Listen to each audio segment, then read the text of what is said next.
Hello guys, ये हमारा बुबू और अम्मा का घर है और ये उत्तराखंड के पहाड़ है।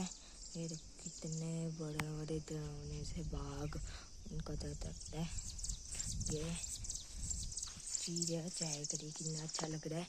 वो देखो, और आपको मैं अपना खेत दिखाता हूँ, मेरे नानू का खेत। वो देखो नीचे का, पहले वो देखो मेरे नानू का खेत और बनाना का पेड़ है। वो देखो लगर के नीचे, वो नीचे लगर के।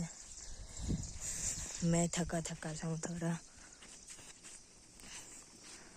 डर लगती है इधर बड़ी।